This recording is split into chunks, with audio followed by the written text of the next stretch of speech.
Bismillahirrahmanirrahim. Assalamualaikum warahmatullahi wabarakatuh. Alhamdulillah wassalatu wassalamu ala rasulillah wa ala alihi wa sahbihi wa mawala wala haula wala quwata illa billah, amma ba'du. Santri-santri kelas 2 yang mana di rumah saja, mudah-mudahan senantiasa dalam lindungan Allah Subhanahu wa ta'ala, sehingga senantiasa dalam keadaan sehat walafiat.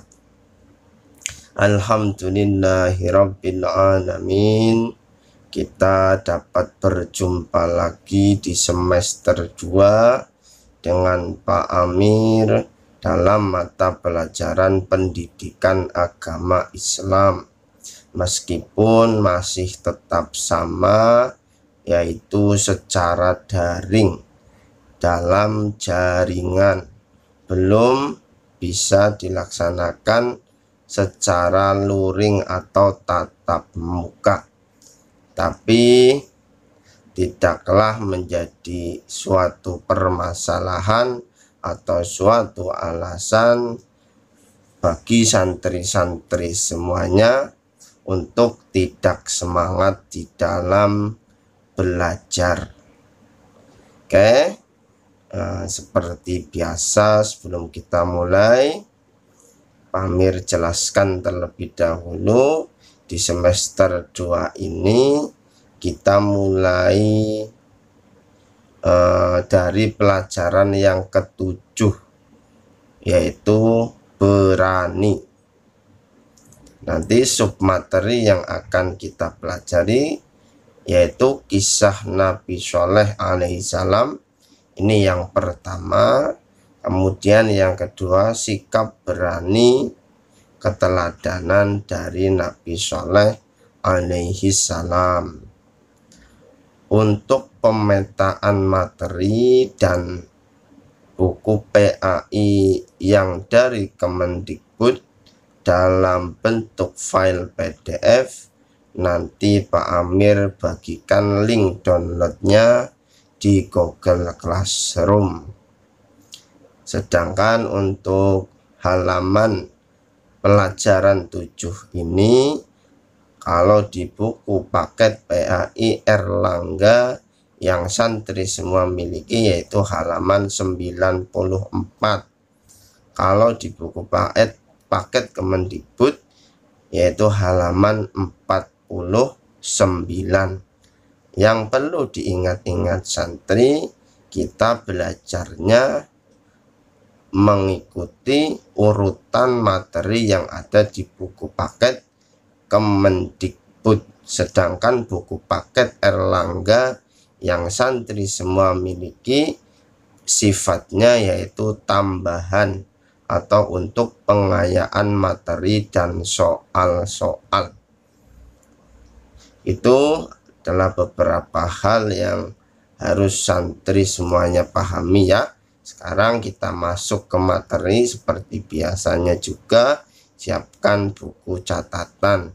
Jadi nanti ketika selesai mendengarkan video, santri sudah mempunyai catatan yang dapat digunakan untuk menghafalkan materinya ya, atau memahami materinya, dan juga memudahkan ketika akan ujian. Jadi tidak perlu buka lagi satu buku, cukup belajar dari buku catatan. Oke, Pak Amir mulai ya. Ini subtema atau subbahasan yang pertama, kisah Nabi Shaleh alaihi salam. Yang pertama, Nabi Shaleh dan kaum Samud. Ini adalah bagian yang pertama, Nabi Shaleh dan kaum Samud. Oke, poin yang pertama, nama lengkap Nabi Shaleh yaitu Shaleh bin Ubaid bin Jabir bin Samud bin Amir, bin Iram, bin Sam, bin Nuh. Jadi kalau orang Arab sana namanya itu disebutkan lengkap, silsilah keturunan atau silsilah keluarganya. Kalau Soleh bin Ubaid, berarti Ubaid ini adalah ayahnya Nabi Soleh. Bin Jabir, Jabir berarti kakeknya Nabi Soleh. Samud bin Samud, Samud berarti atasnya kakek, yaitu kakek buyutnya Nabi Soleh. Sampai terakhir bin Nuh, artinya Nabi Soleh masih keturunan dari Nabi Nuh alaihi salam. Itu poin yang pertama. Kemudian poin yang kedua, mempunyai kaum bernama Samud. Jadi kaumnya Nabi Soleh bernama Samud.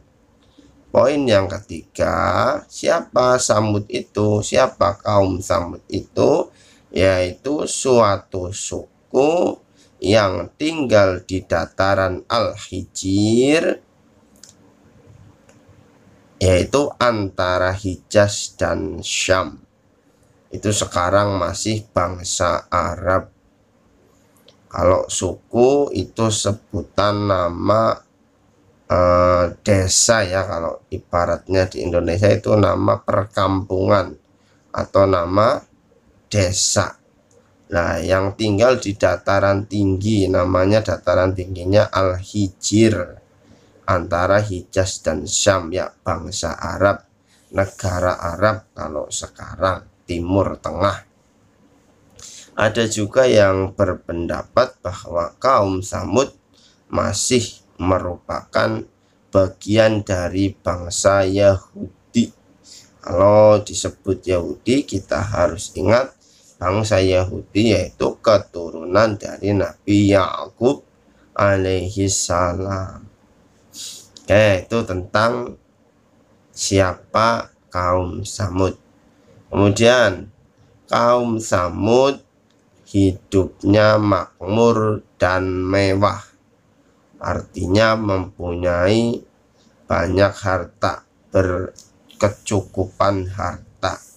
Akan tetapi sebagai penyembah berhala, sehingga diutuslah Nabi Soleh oleh Allah untuk berdakwah kepada mereka ya. Kaum Samud penyembah berhala, diutuslah Nabi Soleh kepada mereka. Tentunya Nabi Soleh juga merupakan bagian dari kaum Samud atau yang tinggal juga di dataran Al-Hijr. Begitu ya. Kita lanjut ke slide berikutnya. Tetapi kaum Samud tidak menerima dakwah Nabi Soleh untuk menyembah Allah, bahkan menuduh Nabi Soleh sebagai orang yang terkena sihir atau tidak waras. Ketika Nabi Soleh mengajak kaum Samud untuk menyembah Allah, mereka itu menolaknya, justru menuduh Nabi Soleh itu tidak waras atau seperti terkena sihir atau guna-guna. Poin yang selanjutnya, sehingga yang mau menerima dakwah Nabi Soleh hanya 120 orang saja. Jadi dari penduduk kaum Samud, orang-orangnya yang banyak sekali yang mau mengikuti dakwah atau mengikuti ajakan untuk menyembah Allah, tidak lagi menyembah berhala, hanya 120 orang saja. Nah, itu hal yang pertama yang harus santri pahami tentang Nabi Soleh dan kaumnya. Kemudian yang kedua, mukjizat Nabi Soleh alaihi salam. Poin yang pertama, kaum Tsamud berusaha untuk menghentikan dakwah Nabi Soleh, yaitu agar Nabi Soleh menunjukkan mukjizat kepada mereka. Ini sudah ciri khas ya, setiap kaum atau setiap pengikut dari nabi-nabi terdahulu itu pasti selalu minta ditunjukkan mukjizat. Nah, ini kaum Tsamud juga seperti itu, meminta ditunjukkan diminta ditunjukkan mukjizat kepada Nabi Soleh. Apakah Nabi Soleh mempunyai mukjizat? Barulah mereka nanti percaya kalau Nabi Soleh adalah benar-benar nabi. Poin selanjutnya, akhirnya Nabi Soleh memohon kepada Allah dan diberilah mukjizat. Selanjutnya ke slide berikutnya.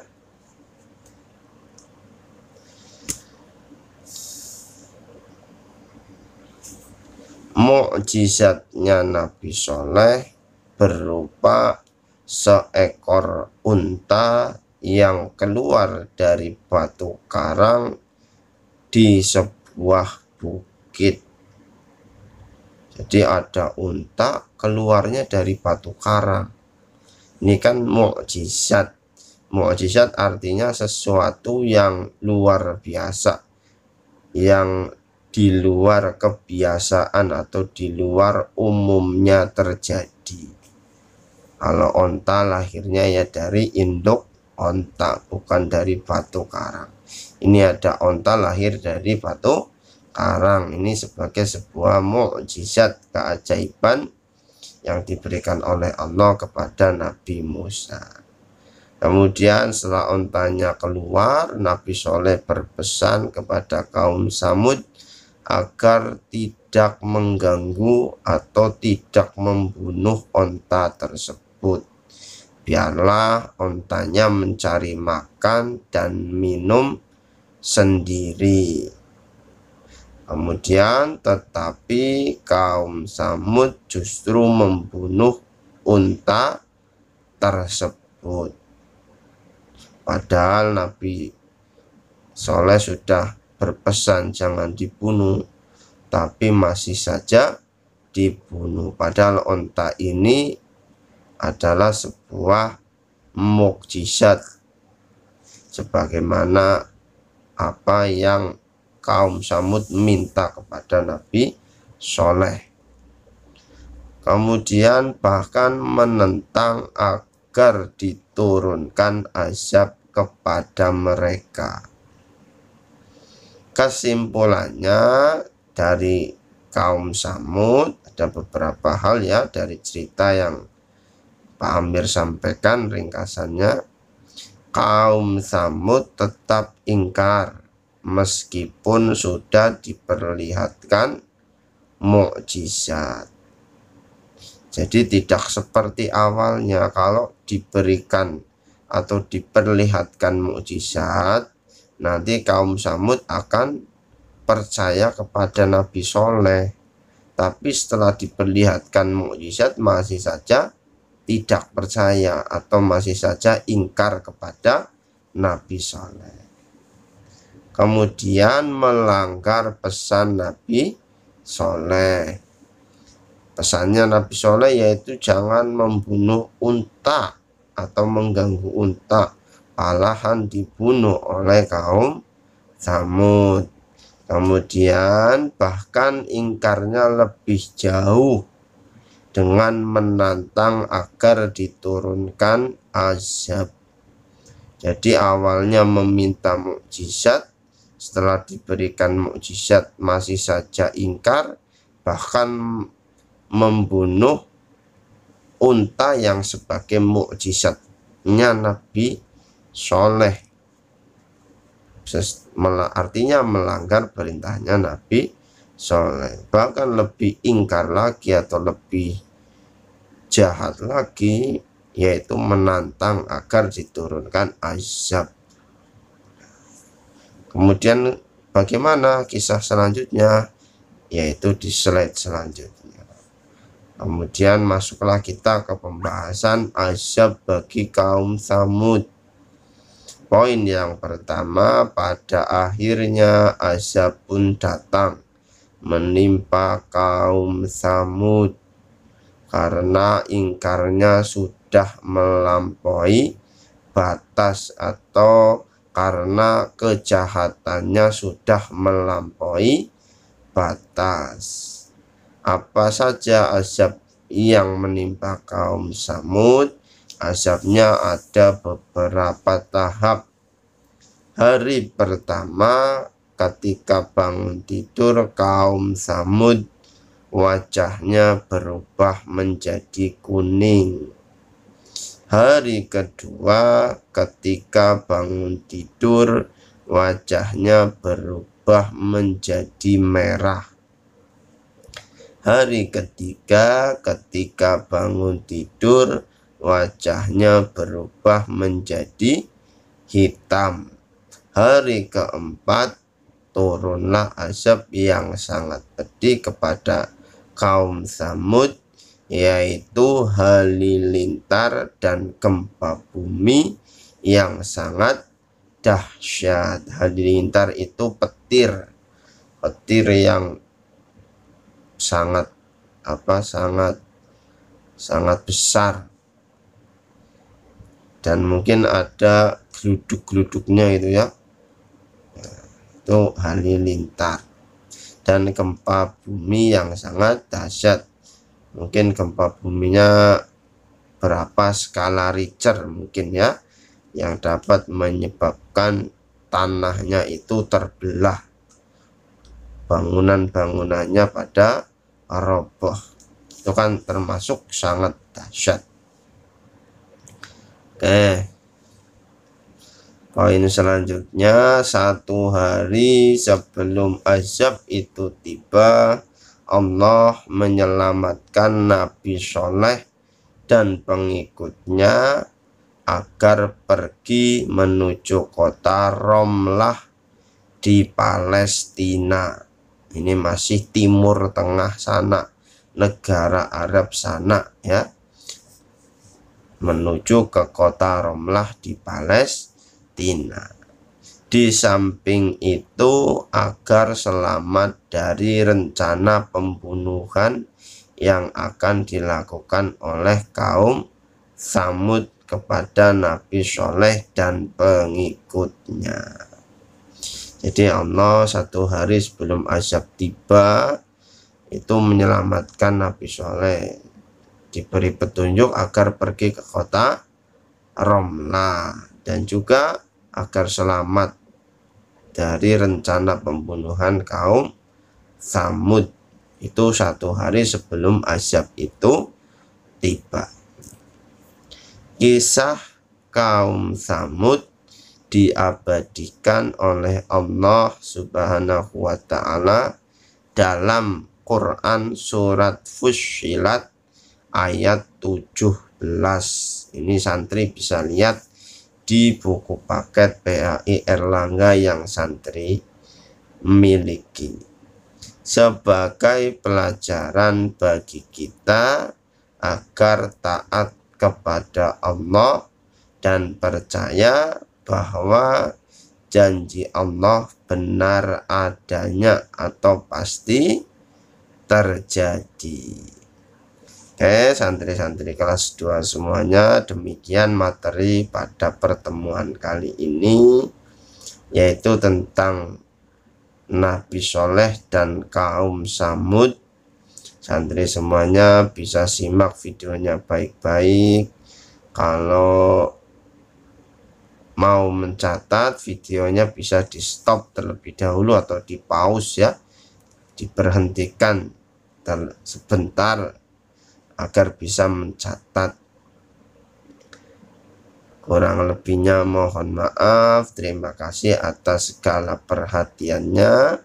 Sekiranya ada pertanyaan, bisa komentar di kolom komentar Google Classroom atau japri via WhatsApp. Pamir akhiri. Selamat pagi. Assalamualaikum warahmatullahi wabarakatuh.